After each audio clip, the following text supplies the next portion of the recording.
So yeah, friends, Arcus Chroma. This game has been in development for quite a while. I mean, I see some people in chat saying they've been playing it since like 2020, basically, right? I am always so very pleased when a game finally gets its due, right? Finally is able to say, yo, we have made the thing. We're releasing it. Everyone, it gets to be in your hands, because it's a long process to get from like the idea in your head to the thing that players are playing. We looked at it actually. Moha's Gridlocked was on the stream with me on Friday. We took a look at their damage combo exhibition, which was quite fun. But alongside it, we took a look at the trailer for Arcus Chroma. We are going to be taking a look at that in just a moment, and I am fortunate enough to actually have the developer of Arcus Chroma, GXGrainson. They're gonna hop on the stream. We're gonna talk about the game. We're gonna talk about what's going on with it, its upcoming release, and we're gonna open the floor to all you fine folks to pepper them with questions. We're gonna get all the answers to everyone's burning questions about indie game dev and Arcus Chroma and all that good stuff. GXGrainson, do I have you there?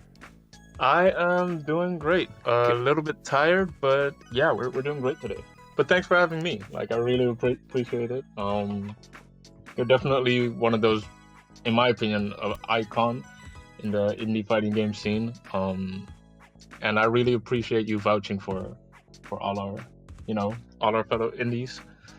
Well, thank you very much. And yeah, like I am always excited to share interesting games and kind of interesting art. So I am always more than happy to explore that kind of stuff. So yo, thank you for making what you're making, and I'm excited to talk about it a little bit. Probably a great place to start is like, what is your background in games and in development? Like, where did you fall in love with games, and how did that lead you to making them? If I would go back, like all the way back when I like first figured out what a video game was, it was when my brother introduced me to like Sonic 3. He emulated it on a computer for me when I was little, and I was just playing that all day, and I just loved Sonic so much. So then I started playing all these other games like Super Nintendo games or Sega games and stuff like that. And then I just fell in love with video games. And then from like a really young age, somehow at some point in my head said, I want to make video games. Yeah, I just went for it. When I was old enough to actually go to school for it, I just went for it because I just felt such a passion towards video games. Oh man, that's amazing, because very clearly, like, it was a passion for you, right? In a way that was like, I'm gonna figure out how to do this, complicated ass thing, and build this game. I mean, do you think you didn't realize what you were getting into necessarily when you first said, I'm gonna go make a game? Definitely. My naive little brain, I remember this very clearly for some reason. There was a point where I was playing this, I think it was like a first-person shooter, and it had like pretty graphics. I think it was Crisis 2 or something. And I was like, oh, I want to make a pretty realistic game like this once, and I'm gonna hand model every leaf because I want to make it really pretty. And I was like years later, I was like, wait a minute, did I literally think I was gonna hand model every leaf on a bush? Right? Is this like even if computers and consoles were able to do that, you know how long that would take? And then very soon, like very short after, when I actually went to school for like game art, like not even developing games, but just the art side of things, I realized that, you got to start off with the 2D first to get used to everything. I made this, it was kind of like the Impossible game, like the Impossible Cube Endless Runner game. Okay, yeah. I made a game like that, and I was like, oh, this is so cool, blah, blah, blah. And then I actually released it on the App Store. It was my first game I ever released. I can't do the math, but I think I was 18 or 17. Wow, all right, yeah. So that's a young creator. It's funny, it's just like, to think, right? I mean, you don't have to be, games aren't always made by teams of 100 who are people who are 30 to 60 years old. No, it's like you got 18-year-olds who are putting together art and putting it out there. So yeah, definitely. So yeah, and then from there, you moved on. That's kind of like your proof of concept to be like, I can build games, I can put something together, I can release it. So what came after that? Like the Impossible Cube-ish kind of game that I made, I actually did in Adobe Flash, which doesn't exist anymore, if I'm correct. Man, beautiful. Yeah. So that was also the first time I ever learned to program, like to code. I think after that, the actual game that I started working on, I actually switched to Unity. And from memory, it was actually a fighting game, Monster Hunter fighting game. I Oh really my. wanted to make a Monster Hunter fighting game where you had to manage your stamina, you had items that you could use, all these different weapons that you could use to fight. It was also a game heavily revolving around like rolling, because you do that a lot in Monster Hunter, of course. So yeah, that's I think that was my next quote unquote big project. Clearly that fell by the wayside at some point in time, on your like way to making Arcus Chroma. Yeah, a friend of mine will tell you the same story, but I had one character. I had the Sword and Shield. That was like the first character I worked on. I animated him, made it like got him working in the game and all that stuff. And then I went on to adding Hammer, which also worked like cool. I had like these two classes now. Yeah. And then I was working on the animations for Lance. I just finished all the animations for Lance, and then my file got corrupt. Oh no. Not even the entire project, just the animation file. Yeah. But it took me so long to make those animations, or for me it felt that pretty long. Yeah. That I got demotivated, and I was like, nope, I'm not gonna go back to this project. Can't I'm gonna do it. something else. Oh yeah, no, I feel you. Yeah. That is how so many projects end. Absolutely, yeah. Andrew Mir saying that in chat. That's how all game dev ends. Yeah, ends with a crash that makes you say, "I'm out." Yep, exactly. But like the funny thing is, I think not too long ago I actually played that game to record some footage with a friend of mine, and we had a lot of fun playing it. We were playing it, and at some point we both were like, yo, you gotta finish this, bro. Right? Like, well, that's it. maybe. Like you said that, and Lord Rebirth in chat is like Monster Hunter. This sounds so cool, and like the rolling mechanic, the stamina mechanic, like that's such a really like compelling concept for me for a fighting game. It seems really interesting. That strikes me as something that's like, hey, there's something there, man. Yeah, man. I just love fighting games, man, and I love exploring different concepts, but also, like I mentioned before, I like combining concepts like Yes. Monster Hunter, but then meets fighting games, you know? Like there are Yeah. a lot of games out there that aren't fighting games that would have cool mechanics if you combined them. And somewhere I'm always kind of looking for that. I just love fighting games.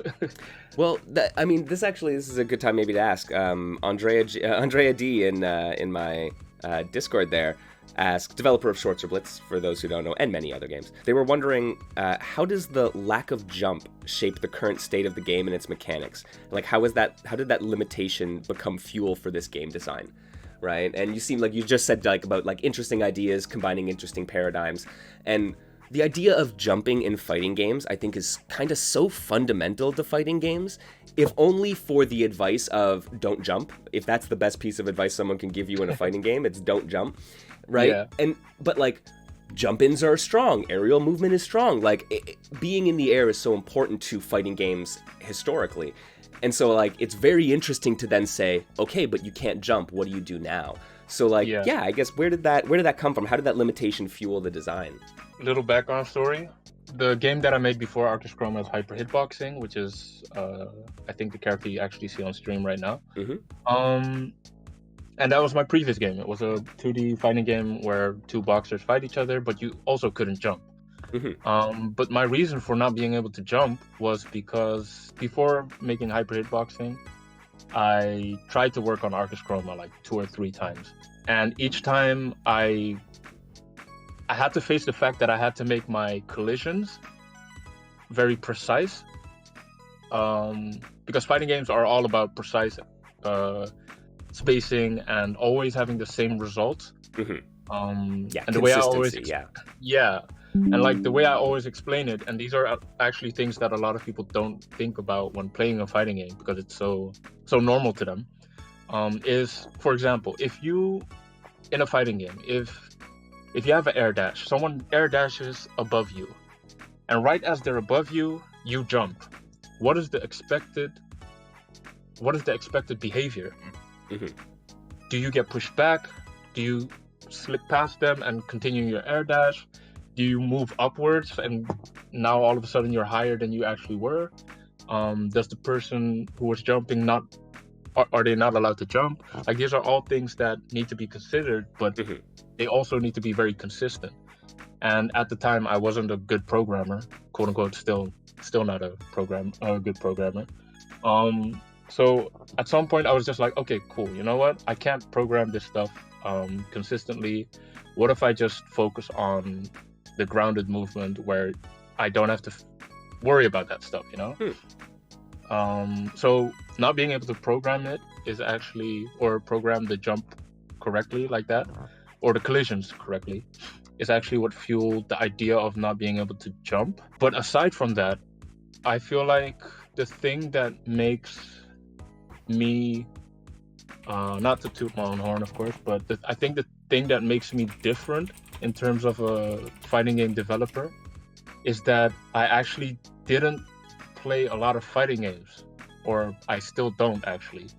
I just like the idea of it, you know. I was in love with fighting games, but I wasn't good at them. I didn't understand them, and I didn't know much about them. So for me, I didn't even realize how important a jump was to fighting games, because I never considered that. So for me, it was like, oh, okay, well, if I can't do the jump, then I just remove it. Whereas another person who is like deep into fighting games would be like, no, these are staple mechanics, I must have them. So yeah, I feel like that's also those two things, me not being able to program it and me also not being too involved in what fighting games are. From a competitive standpoint, allowed me to be innovative in this way. And honestly, I still do these things, like certain things that are kind of broken. Yeah. But just because I feel like it would be cool, I try to make it work. And then all of a sudden someone says, yo, the way you did that is really cool, and it's really smart how you did that. And I'm like, I don't know what I did, but thank you.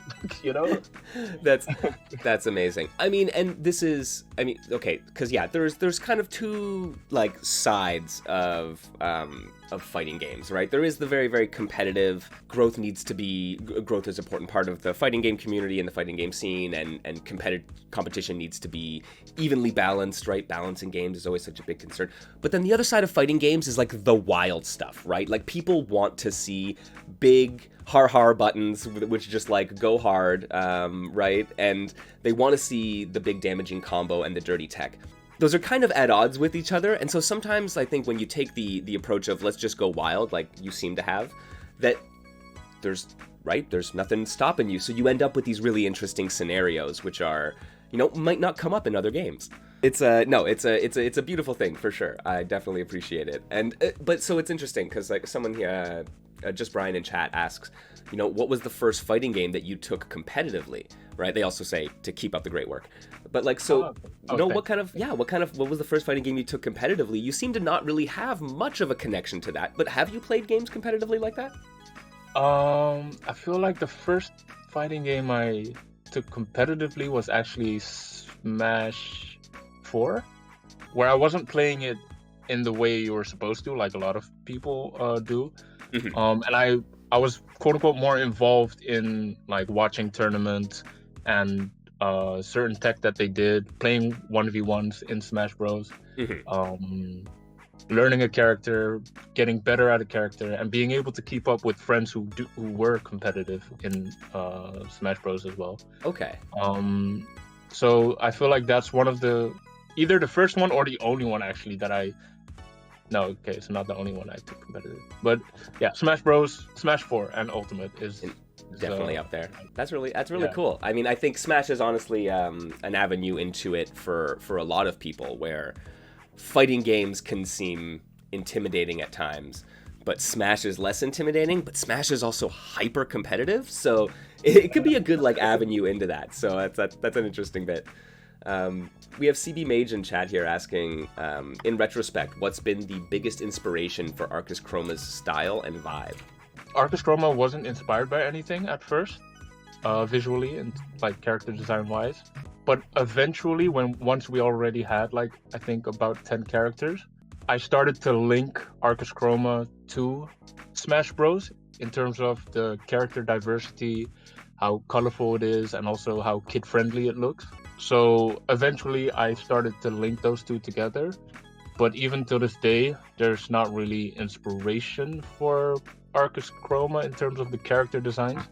I do have rules for myself, of course. Like I made those rules once we had like a couple of characters. I was like, okay, cool. I don't want any human characters, and the world has to be abstract, but look very colorful and fantasy-like. Those are like the 3 rules that I put down, and I let my mind go free. Wow, that's amazing. I love that as an idea, right? I mean, taking inspiration from Smash in terms of the variety and the color choice, because I mean, like, that's legitimately your game pops, right? Like if you just look through a list of, you know, screenshots of fighting games, right? It's like there's a handful of them, and like you'll see Arcus Chroma pop out in like as very distinct, and just in terms of color. Yeah, like vibrant and abstract. I love that, because I will say the world that you have built. I mean, you look at the stages in Arcus Chroma, and they are very evocative of this like almost sci-fi fantasy universe, but like I could never place it in any one specific thing, right? Very clearly that was intentional. I do want to say one thing though. And this is actually a very cool thing about Arcus Chroma. I didn't design all the characters myself. Okay. I actually designed the first character, Genko, the one you see on my logo as well. And a friend of mine, he's on Twitter, Rizo Void. He thought that character was so cool. He was like, "Oh, I want to make a character too." And then he drew another character called Scullion. Okay. And I thought, "Oh shit, this looks cool." And then I started making more characters, and that's kind of how it kept going. Like, he saw other characters that I drew, and he was like, "Oh, I have a concept for this character." Because, disclaimer, Rizo isn't an artist, so he only has an idea, and he can like kind of sketch what he has in mind. And then all I had to do was reinterpret it in the same style. But that's kind of how the entire cast of Arcus Chroma kind of came to be. It's a lot of ideas from friends that aren't artists, that drew something or came up with something, and I was like, okay, that inspires me to make something, or hey, I can work with this. And that's actually the same thing that I did with the background artist. So I didn't make the backgrounds myself. The background artist is in the chat. But yeah, absolutely. So Schip Timmer, it's a Dutch name. But they're actually the background artist for Arcus Chroma. They made all the stages, and the only thing I did was, hey, I want a crystal cave. Can you make something abstract fantasy looking with colors? And they were like, yeah, sure, I can do something. And they also, just like how I've put rules for myself that were very free, they did the same thing. They were like, oh, okay, crystal cave, abstract fantasy, and they just went wild. And that's how it went with every stage. I love that's kind of, I mean, it lends itself to this abstract nature, because you have all these different creators pulling in, you know, different styles. So it's not super consistent, but there's enough rules for the world that you've put in place that it remains consistent, right? It's always one of the big challenge of crossover games. Even though this isn't really a crossover game, it kind of is when you look at the artists involved. So that's fascinating. I love how that. I find it funny how you said that, crossover with the artists involved. So the thing with Arcus Chroma is, like I mentioned, a lot of my friends have been creating characters, right? And I just put them in the game, and that's cool. But there's this thing that I've been wanting to do for a very long time, and I also already talked to these people. I follow a lot of artists on Twitter, and some of them have the craziest original characters. And I actually asked some of them, hey, yo, would it be cool if I could put your character in my game? And some of them actually already said yes. So hopefully, if there's like time, energy for me to actually animate the characters, there will be some quote unquote crossover from their universe, you could say. because they're not making a fighting game, so it's a crossover from their art universe Yes. to my fighting game universe, you could say. Oh, that's amazing. I love when indie developers work together, especially across genres. I mean, I think that is always fantastic. Yeah, when are we going to see a crossover with ES Laugh or Shuzen? That's a good... Oh, that would be cool. That would be so amazing. Yo, I should hit him up. Right? This is it. Indie devs, talk to each other. If you can work something out, man, people like, at least people like me, people in this chat, will eat it up. That's all I'm saying. Lord Rebirth asking, what is your thought process when it comes to making new moves for characters? I think this is particularly interesting since the characters might not always be yours. So, like, yeah, what is your approach to creating movesets for your characters? In the beginning, I just came up with random attacks that I thought would fit. Because the thing that I have is each character has 1 or 2 tools that they work with. And I tried to come up with movesets that work well with those tools that they use. And aside from the tools that they're using, I also try to think of what would be a interesting playstyle contrast to the tools that they're actually using, which I haven't been actually able to perfect the way I wanted to yet. But for the most part, I actually just come up with random attacks that I think would look cool and that would fit the character. But in all honesty, I'm still planning on redoing a lot of attacks, mainly because 1, I'm a better animator now, and 2, I have a better idea of the playstyle that I want the characters to have. Because a lot of the attacks that the earlier characters have were actually built off of the discovery and limitations that I had as a programmer back then. So for example, certain characters didn't have counters, but later on, when I actually added the counter mechanic, characters started having that, or teleporting and stuff like that, you know? Yeah. So now that I have more confidence in knowing what I can do and what I want to do, I really want to go past each character and be like, okay, how can I make you as interesting as possible with what you're made of, you know? Yeah. Yeah, now using the full extent of the like systems that you've put in place. Yeah. And also another side note, at some point later on in development, there was a character called Kern, which is actually a character from a contest winner. So I did a character contest and I said, hey, yo, if you win the character contest, I'll put your character in the game. And I did that. And I've been talking to that person ever since, actually, the person who won. Because what they did was when their character won, they actually drew a concept art sheet for their character's attacks. Okay. And I was like, oh shit, this looks really cool. How, like, would you like to do more of these concept sketches for other characters? And they were like, yeah, sure, I'd love to just practice my art. And since that, from that point on, they started drawing concept art for character attacks, so that it's quote unquote also easier for me to animate. Amazing. Yeah, so they also came up with a lot of ideas of how attacks would look eventually. So and then you would take that and kind of implement it in the in-game and in that style, right? Yeah, definitely. Well, okay, that's really interesting. I'm glad that there's going to be, I mean, you're talking there's going to be obviously future work done on the game to refine these characters and kind of, bring everyone up to the same level with the systems, which is, a little side note, is an interesting parallel to how Foxy Boxy Games is developing Robo-O, right? They have a new update coming out that has a whole bunch of new systems, and they've spent time kind of, upping the whole cast to better reflect those new systems. Maybe this is great. So, like, what can we expect out of Arcus Chroma? Because the game is launching on Steam this spring, so it's in the near future. It's happening. What can we expect from this version of Arcus Chroma, and what can we expect from you working on the game going forward? Okay, so the version that's gonna come out on Steam in early access is, I'm gonna disclaim this right now. It might not be much different from the itch.io version back then, but there are a lot of upgrades and refinements that have been put in place that can help me, how do you call that? Make the further development much easier.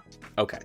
So right now the idea is just to get the game out in early access so that everyone can get their hands on it, and while everyone is playing the game, getting used to the mechanics and the gameplay, from that moment on, I actually just want to add content, upgrade characters, finally finish the animations for every character. Yeah.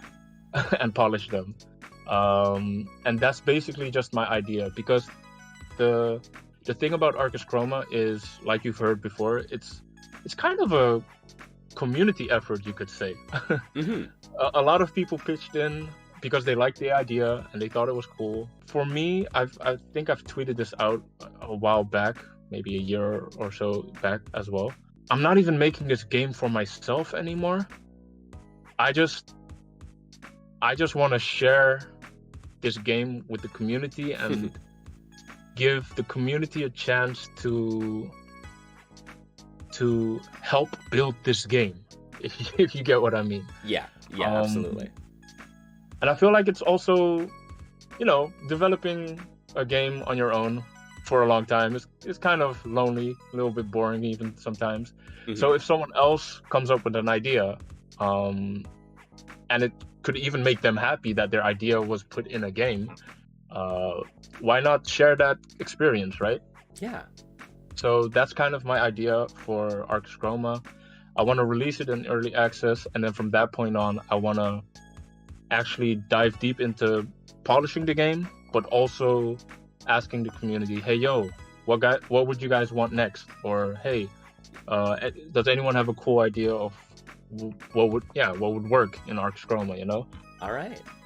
Yo, you heard it there, people. If you have, what do you want to see, chat, out of the future of Arcus Chroma? And you definitely need to let GrainSon know.